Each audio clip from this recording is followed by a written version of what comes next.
നമസ്കാരം സുഹൃത്തുക്കളെ, ഞാൻ ജിനു. ഞാനിന്ന് നിങ്ങളോടിന്ന് പരിചയപ്പെടുത്താൻ പോകുന്നത് അല്ലെങ്കിൽ പറയാൻ പോകുന്നത് വിദ്യാഭ്യാസവുമായി ബന്ധപ്പെട്ട ഒരു കാര്യമാണ്. നമ്മളൊരു കുട്ടി വിദ്യാഭ്യാസം തുടങ്ങുന്ന സമയത്ത് തന്നെ ആദ്യം നമ്മൾ ആവശ്യപ്പെടുന്നത് എന്താണ്? മോനെ ഒരു കളക്ടർ ആവണം, അല്ലെങ്കിൽ ഒരു എഞ്ചിനീയർ ആവണം, ഡോക്ടർ ആവണം, വക്കീലാവണം, ഇങ്ങനെയൊക്കെയല്ലേ നമ്മൾ പറഞ്ഞു കൊടുക്കുന്നത്. പോലീസ് ആവണം. ചെറിയ കാര്യങ്ങളൊന്നും നമ്മൾ പറഞ്ഞു കൊടുക്കാറില്ല. അപ്പോൾ ഈ ചെറിയ കാര്യങ്ങൾ നമ്മൾ പറഞ്ഞു കൊടുക്കാനും പാടില്ല, വലിയ കാര്യങ്ങളെ പറയാൻ പാടുള്ളൂ. അപ്പോൾ സിവിൽ സർവീസ് എങ്ങനെ നേടാം, സിവിൽ സർവീസിന് എങ്ങനെ പഠിക്കാം എന്നുള്ളതിനെ പറ്റിയാണ് ഞാൻ പറയുന്നത്. സിവിൽ സർവീസിന് പ്രായമുണ്ട്, 32 വയസ്സ് വരെ ജനറൽ കാറ്റഗറിക്ക് പഠിക്കാമെന്ന് അറിയാമല്ലോ. അപ്പം ഇതിൻ്റെ കാര്യങ്ങൾ ഒരു വിദ്യാഭ്യാസം വന്നതിന് തുടർന്ന് എങ്ങനെയാണ് പഠിക്കുന്നത്, ഈസി ആയിട്ട് എങ്ങനെ പഠിക്കാൻ പറ്റും, സിവിൽ സർവീസിന് എങ്ങനെ പ്രാക്ടീസ് ചെയ്യാൻ പറ്റും എന്നുള്ളതിനെ പറ്റിയുള്ളൊരു ക്ലാസ്സാണ്, ഒരു കോഴ്സാണ് ഞാൻ പറയാൻ പോകുന്നത്. അപ്പോൾ IPM IAS അക്കാഡമി എന്ന് പറയുന്ന തിരുവനന്തപുരം ബേസ് ചെയ്ത് വർക്ക് ചെയ്യുന്ന ഒരു അക്കാഡമിയുടെ ഡീറ്റെയിലാണ് ഞാൻ നിങ്ങൾക്ക് ഇത് പങ്കുവെക്കുന്നത്. അപ്പോൾ അതിൻ്റെ വിവരങ്ങളെല്ലാം ഞാൻ ഡിസ്ക്രിപ്ഷനിൽ കൊടുത്തിട്ടുണ്ട്. ഇതിൻ്റെ കണ്ടിന്യൂസ് ശകലം വീഡിയോ ഉണ്ട്. അത് കണ്ടതിന് ശേഷം സിവിൽ സർവീസിന് താല്പര്യപ്പെടുന്നവരുണ്ടെന്നുണ്ടെങ്കിൽ ആ വീഡിയോ കണ്ടതിന് ശേഷം അവരുമായിട്ട് ബന്ധപ്പെടാവുന്നതാണ്. ഇന്ത്യയിലെ ഏറ്റവും ഫീസ് കുറച്ച് സിവിൽ സർവീസ് എങ്ങനെ പ്രാക്ടീസ് ചെയ്യാം എന്ന് നിങ്ങൾക്ക് മനസ്സിലാക്കാൻ സാധിക്കും ഈ വീഡിയോ കണ്ടു കഴിഞ്ഞാൽ. സിവിൽ സർവീസ് ആർക്കും ഒരു മുട്ടുള്ള കാര്യമല്ല, എല്ലാവർക്കും പഠിക്കാം. കാരണം എല്ലാവരും ഇതെങ്ങനെ പഠിക്കാം എന്ന് അറിയാതെ ഇരിക്കുന്ന ഒരുപാട് ആൾക്കാരുണ്ടാവും. നമ്മുടെ നാട്ടിലേക്ക് എന്ന് പറഞ്ഞാൽ ചിലപ്പോൾ ഇതെങ്ങനെ പഠിക്കും, ഇതിൻ്റെ ട്രെയിനിങ് ആരാണ് കൊടുക്കുന്നത്, ഇതൊന്നും അറിയത്തില്ലായിരിക്കാം. അപ്പം നമ്മളത് ചെയ്യേണ്ടതെന്ന് പറഞ്ഞ കാര്യങ്ങൾ ഈ വീഡിയോ ഒന്ന് കണ്ടതിന് ശേഷം ഇതിൻ്റെ ലിങ്കിൽ ഡിസ്ക്രിപ്ഷനിൽ നിങ്ങൾ ക്ലിക്ക് ചെയ്യുകയാണെങ്കിൽ ഇതിൻ്റെ ലിങ്കിൽ കയറി കഴിഞ്ഞാൽ നിങ്ങൾക്ക് തീർച്ചയായിട്ടും ഇതിൻ്റെ വിവരങ്ങൾ കിട്ടും. ഇന്ത്യയിലെ ഏറ്റവും ഫീസ് കുറച്ച് സിവിൽ സർവീസ് പഠിക്കാം എന്നാണ് ഞാൻ നിങ്ങളോട് എടുത്ത് പറയുന്നത്. വീഡിയോ കണ്ടിന്യൂസ് കണ്ടതിന് ശേഷം നിങ്ങൾ തീരുമാനിക്കുക. 2025 പ്രിലിംസ് ആൻഡ് മെയിൻ കോഴ്സസിനെ പറ്റി പറഞ്ഞല്ലോ, അതിന്റെ പറ്റി കൂടുതൽ വിശദമായിട്ടൊന്ന് പറയാമോ? ഇപ്പോൾ നമ്മുടെ അടുത്ത എക്സാം, അതായത് 2024 എക്സാം പ്രിലിംസ് ഇനിയും വരുന്നുണ്ട്. ജൂൺ മാസത്തിലാണ്. അത് കഴിഞ്ഞിട്ട് 25 എക്സാം വരുന്നത്. അപ്പോൾ ഓൾമോസ്റ്റ് ഒരു 1 ഇയർ നമുക്കിവിടെ കിട്ടുന്നുണ്ട്. അപ്പം 1 ഇയർ കൂടുതലുണ്ട്. അപ്പോൾ ആ ഒരു ടൈമിലേക്ക് കുട്ടികളെ ഇപ്പോഴേ പ്രിപ്പയർ ചെയ്ത് തുടങ്ങിയാൽ മാത്രമേ അവർക്ക് ആ സമയത്തേക്ക് അവർ എഫക്റ്റീവായിട്ട് അവർക്ക് എഴുതാനായിട്ട് സാധിക്കുകയുള്ളൂ. അപ്പോൾ അതാണ് നമ്മുടെ ഉദ്ദേശം.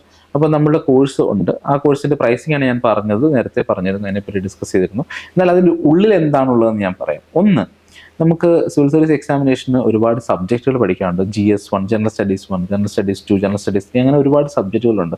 അപ്പോൾ അതിനകത്ത് വരുന്ന സബ്ജക്റ്റുകളാണ് പോളിറ്റി എന്നൊരു സബ്ജക്റ്റ് വരുന്നുണ്ട്, ഹിസ്റ്ററി വരുന്നുണ്ട്, എക്കണോമി വരുന്നുണ്ട്, അതേപോലെ തന്നെ ജിയോഗ്രഫി വരുന്നുണ്ട്, ആർട്ട് ആൻഡ് കൾച്ചർ വരുന്നുണ്ട്, സയൻസ് ആൻഡ് ടെക്നോളജി, അങ്ങനെ ഒരുപാട് സബ്ജക്റ്റുകൾ അതിനകത്ത് കവേർഡ് ആകുന്നുണ്ട്.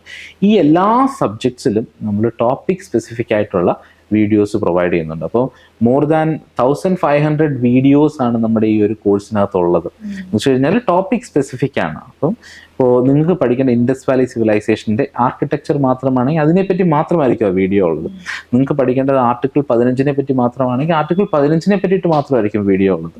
അതേപോലെ ജോഗ്രഫിയിൽ നിങ്ങൾക്ക് പഠിക്കേണ്ടത് സെഡിമെൻ്ററി റോക്കിനെ പറ്റി മാത്രമാണെങ്കിൽ സെഡിമെൻ്ററി റോക്കിനെ പറ്റി മാത്രമായിരിക്കും വീഡിയോ ഉള്ളത്. അപ്പോൾ ഒരിക്കലും വലിയൊരു ലെക്ചർ കേൾക്കേണ്ടതായിട്ടുള്ള ആവശ്യമില്ല. അതാണ് ഫസ്റ്റ് ഫീച്ചർ എന്ന് പറയുന്നത്. രണ്ടെന്ന് പറയുന്നത് കറണ്ട് അഫേഴ്സിൻ്റെ ലൈവ് സെഷൻസ് ഉണ്ടാവും. കാരണം കറണ്ട് അഫേഴ്സ് മാറിക്കൊണ്ടിരിക്കുന്ന ഒരു കാര്യമാണ്. അതിൻ്റെ ലൈവ് സെഷൻസ് ഉണ്ടാവും. സ്ട്രാറ്റജിക് ആൻഡ് മെൻറ്ററിങ് സെഷൻസ് ഉണ്ടാവും. കാരണം ഇവർക്ക് മെൻറ്ററിങ് സെഷൻസ് ഇമ്പോർട്ടൻ്റ് ആണ്. കാരണം എങ്ങനെയായിരിക്കണം നമ്മൾ മുന്നിലേക്ക് പോകേണ്ടത്, ഫോക്കസ് എങ്ങനെ നമുക്ക് കൊണ്ടുവരാനായിട്ട് സാധിക്കും, ഗോൾസ് എങ്ങനെ സെറ്റ് ചെയ്യാനായിട്ട് സാധിക്കും, ഓരോ ദിവസവും നിങ്ങൾക്ക് എങ്ങനെ പഠിക്കേണ്ട കാര്യങ്ങൾ നിങ്ങൾക്ക് ഫിക്സ് ചെയ്യാനായിട്ട് സാധിക്കും, ഇങ്ങനെയുള്ള സെഷനുകൾ നമ്മളിവിടെ നടത്തും. അതേപോലെ എക്സ്പെർട്ടുകൾ വന്നിട്ട് അവരുടെ സെഷൻസ്, അതായത് സിവിൽ സർവീസ് ഓഫീസേഴ്സും അതേപോലെ തന്നെ സബ്ജക്ട് മാറ്റർ എക്സ്പേർട്സും ഒക്കെ അവരുടെ എക്സ്പീരിയൻസസ് അവർ ഷെയർ ചെയ്യും. അതും അവർക്ക് ഒരുപാട് ഹെൽപ്ഫുൾ ആയിരിക്കും. പിന്നീട് വരുന്നൊരു ഇമ്പോർട്ടൻറ്റ് ഫാക്ടറാണ് സൈക്കോളജിക്കൽ വെൽബീയിങ് സെഷൻസ് എന്ന് പറയുന്നത്. കാരണം നേരത്തെ പറഞ്ഞതുപോലെ തന്നെ നമ്മുടെ മെൻ്റൽ ഹെൽത്ത് വളരെ ഇമ്പോർട്ടൻ്റ് ആണ്. ആ മെൻ്റൽ ഹെൽത്തിനെ കുറച്ചുകൂടെ ബൂസ്റ്റ് ചെയ്യാനും അതേപോലെ നമ്മുടെ കോൺഫിഡൻസ് ലെവലും മോട്ടിവേഷനും ഒക്കെ നമുക്ക് നിലനിർത്തിക്കൊണ്ട് പ്രിപ്പയർ ചെയ്യാൻ വേണ്ടിയിട്ടാണ് നമ്മൾ ഈ സൈക്കോളജിക്കൽ വെൽബീയിങ് സെഷൻസ് വെച്ചിരിക്കുന്നത്. കൂടാതെ ഒരുപാട് ഫ്രീ ടെസ്റ്റുകൾ, 200-ലധികം ഫ്രീ ടെസ്റ്റുകൾ ഇതിൽ പ്രൊവൈഡ് ചെയ്തിട്ടുണ്ട്. കാരണം അതെല്ലാം പ്രാക്ടീസാണ്. അപ്പം നിങ്ങൾക്ക് പ്രാക്ടീസ് ചെയ്തുകൊണ്ടേ ഇരിക്കാം. അപ്പം എങ്ങനെയാണ് ഒരു ക്വസ്റ്റ്യൻ വരുന്നത് നമുക്ക് മനസ്സിലാക്കാനായിട്ട് സാധിക്കും. അപ്പം അതിൻ്റെയൊക്കെ ഒരു കോംപ്രിഹെൻസീവ് ആയിട്ടുള്ള ഒരു പ്രോഗ്രാമാണ് 2025 നമ്മുടെ പ്രോഗ്രാം എന്ന് പറയുന്നത്. ഇതിനകത്ത് പ്രിലിംസ് ടെസ്റ്റ് സീരീസ് നമ്മൾ കവർ ചെയ്യുന്നുണ്ട്. അതേപോലെ തന്നെ മെയിൻസിലേക്കുള്ള ടെസ്റ്റിന് അവരെ നമ്മൾ എക്യുപ്പ് ചെയ്യുന്നുണ്ട്. ഇതെല്ലാം ഇതിനകത്ത് ഇൻക്ലൂഡഡ് ആണ്. പക്ഷേ ഓപ്ഷണൽ സബ്ജക്റ്റുകളൊക്കെ നമുക്ക് വേറെ വേറെ സബ്ജക്ട്സ് ആയിട്ട് തന്നെ ആയിരിക്കും ഓഫർ ചെയ്യുന്നത്. പക്ഷേ ഓപ്ഷണൽ ഒഴിച്ച് ബാക്കി എല്ലാ കാര്യങ്ങളും നമ്മൾ CSAT എല്ലാം നമ്മൾ ഇതിലേക്ക് ഇൻക്ലൂഡ് ചെയ്തുകൊണ്ടാണ് ഈ ഒരു 2025 പ്രിലിംസ് ആൻഡ് മെയിൻസ് കോഴ്സ് നമ്മൾ തയ്യാറാക്കിയിരിക്കുന്നത്.